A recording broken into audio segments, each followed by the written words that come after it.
só, aqui no livro de Lucas, capítulo 14, versículo 15, o Senhor Jesus fala a parábola da grande ceia.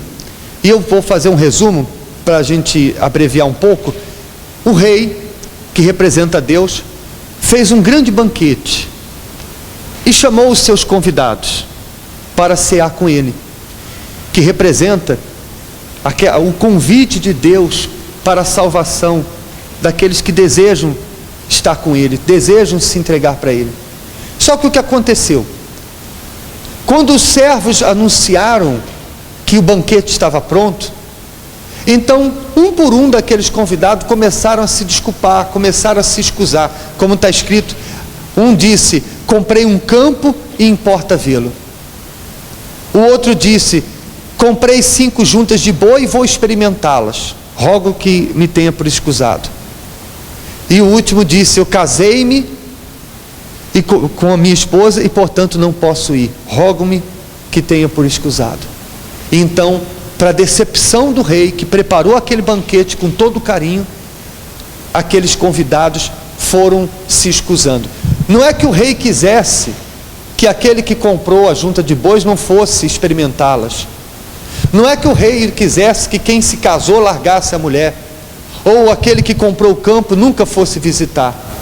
Mas eram coisas que poderiam ficar em segundo plano. O que o rei esperava é que eles dissessem o seguinte: olha, eu comprei um campo, estou ansioso por ir lá ver, mas nada mais é melhor ou mais importante para mim do que estar na presença do rei. Eu vou lá na ceia, vou estar com o rei e depois eu visito o meu campo. Quem comprou as juntas de boi, a mesma coisa. Não é que eles não tivessem que desfrutar daquilo que eles haviam conquistado. Sim, deviam. Mas eles poderiam dizer o seguinte: bom, eu comprei as 5 juntas de boi, preciso prepará-los, quero experimentá-los, mas como eu poderia desprezar esse convite do rei? Não, como eu poderia virar as costas para o banquete que o rei preparou para mim?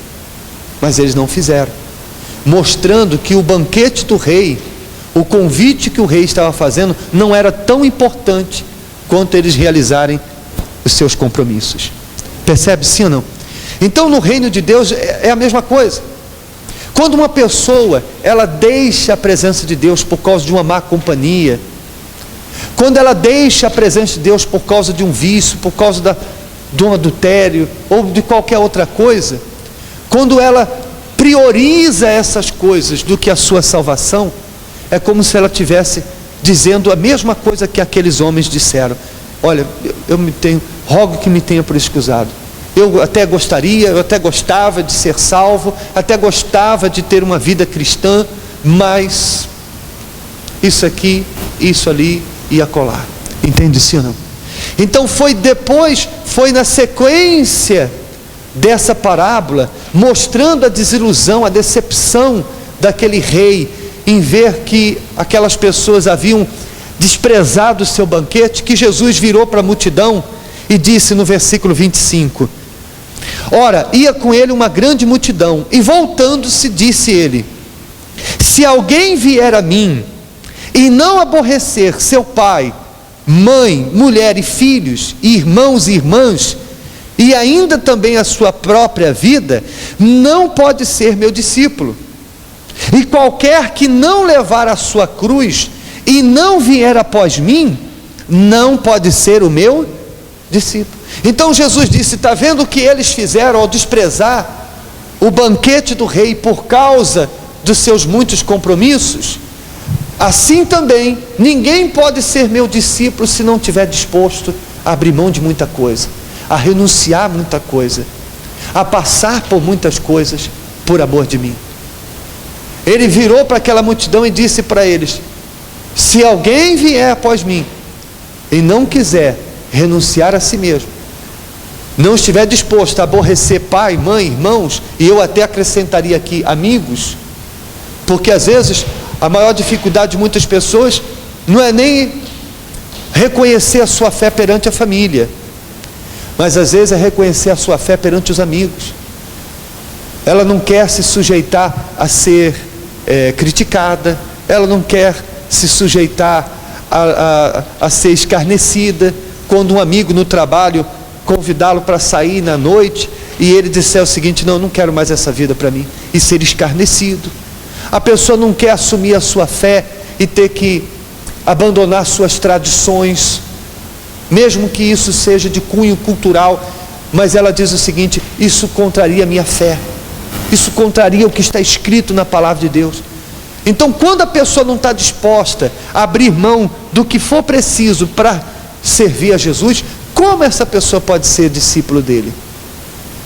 Como essa pessoa pode seguir alguém que sacrificou a vida dele por ela e ela não está disposta a fazer o mesmo por ele?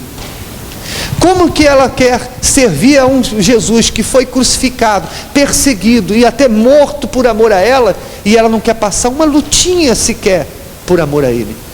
Então Jesus disse para eles: se for assim, esquece. Se você não estiver disposto a pagar esse preço, esquece. E para concluir esse pensamento, Jesus disse ainda: pois qual de vós, querendo edificar uma torre, não se assenta primeiro a fazer as contas dos gastos, para ver se tem com que acabar, para que não aconteça que depois de haver posto os alicerces e não a podendo acabar, todos os a que a virem comecem a escarnecer dele, dizendo: este homem começou a edificar e não pôde acabar. Aí, para concluir, Jesus dá esse exemplo. Ora, quem é que quando vai construir uma torre, primeiro não se assenta para calcular os gastos? Porque se não fizer isso, se a pessoa começar a construir uma torre sem primeiro calcular, olhe para mim por favor, sem primeiro calcular os gastos e ver se está disposta a pagar este preço, então ela vai começar a construir a torre e não vai o quê? E não vai acabar, não vai terminar. E quando a gente lê esse exemplo que Jesus deu, além do ensinamento que ele dá para nós sermos bons administradores, calcular bem na nossa vida os nossos projetos, nossos empreendimentos, quando a gente vê o contexto em que Jesus ensinou isso, a gente vê que ele estava se referindo à vida eterna, ele estava se referindo à salvação. Você vê que no versículo anterior está escrito que havia uma multidão que o seguia, e é como se Jesus estivesse dizendo, com esse exemplo da torre, como se ele estivesse dizendo para eles o seguinte: olha, assim como quando você vai construir uma torre, você primeiro vê se está disposto a pagar o preço, o custo dela, e só depois você começa a construir, assim também vocês, se não estiver disposto a pagar o preço de me seguir, o preço de ser meu discípulo, não adianta. Assim como não adianta vocês começar uma torre e não terminar, assim também não adianta vocês sequer começarem a me seguir, se não estiverem dispostos a ir até o quê? Até o fim. E é exatamente isso que acontece com muitas pessoas, que quando chegam na igreja, ouvem a palavra de Deus, e aquela alegria do início, aquela alegria que a palavra de Deus lhe traz, aquele desejo de se entregar que a palavra de Deus causa na pessoa, faz com que ela se entregue. Mas Jesus está dizendo: veja bem primeiro, porque você não vai encontrar nesse caminho de construção da sua torre, que é a construção da sua vida com Deus, você não vai encontrar facilidade. Os seus amigos vão lhe virar as costas. Por minha causa você será perseguido. Por minha causa você vai passar tribulações. Então, se você não estiver disposto a pagar esse preço, então é melhor que você nem o quê? Nem comece a construir a sua torre. Porque o que nós temos visto nos dias de hoje é pessoas que começaram a construir a torre, e quando o custo dessa torre foi cobrado, pararam no meio do caminho. Pessoas que não pagaram o preço de perdoar quando tinham que perdoar, de guardar os bons olhos quando tinham que guardar os bons olhos, de renunciar a si mesmo quando tinham que renunciar. Então, a falta de disposição de pagar o preço, preferiram desistir da torre. E é aí que a gente vê que muitos vão ficando pelo caminho. Aquela multidão que estava com Jesus, elas não foram até o fim. Poucos, nos dias de Jesus, ouvindo o evangelho do próprio Senhor Jesus, vendo milagres diante dos seus olhos, que hoje infelizmente a gente não tivemos o privilégio de ver, eles não continuaram. Mesmo tendo tudo que eles tinham, não foi possível Jesus fazer todos permanecerem. E ainda que eu pregue aqui para você a melhor palavra que você pode ouvir, ainda que eu apresente para você os melhores testemunhos que eu possa apresentar, ainda assim não será o suficiente para fazer todos vocês permanecerem. Por quê? Porque nem todos estão dispostos a pagar o preço da sua salvação. E quando eu falo preço, eu não estou falando materialmente falando, eu estou falando o preço que Jesus pagou, renunciando, sacrificando, sofrendo por amor a nós, e que nós sofremos por amor a Ele. Amém? Quando você não é compreendido por causa da sua fé, quando você é desprezado por causa da sua fé, quando a sua carne quer que você faça algo que contraria a sua fé, mas você diz não. Se esse é o preço que eu tenho que pagar pela salvação da minha alma, eu pago, e pago com prazer. Se esse é o preço para que eu possa estar em comunhão com Deus, eu pago. Porque quantas pessoas que fizeram tudo para agradar a família, para agradar amigos, e hoje estão sozinhos.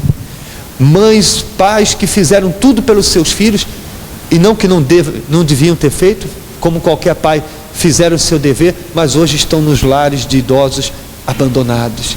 Pessoas que fizeram tudo pelos amigos, e quando ela mais precisou, os amigos lhe abandonaram. Pessoas que viveram em função de si mesma, e que hoje estão aí no fim da sua vida, pensando o seguinte: eu desfrutei de tanta coisa nessa vida, e não tenho paz, 1 minuto de paz sequer. Então, eu posso dizer para você, que sacrificar a Deus, renunciar para servir a Ele, ser um discípulo dEle, é a melhor escolha que você pode fazer. Amém? Então nós vamos participar da Santa Ceia, mas a Santa Ceia é para você que quer sacrificar, é para você que quer renunciar, é para você que diz o seguinte: eu já calculei, pastor, é isso que eu quero, eu estou disposto a pagar o preço, eu estou disposto a construir a minha torre e não terminar ela enquanto eu não chegar nos braços de Deus.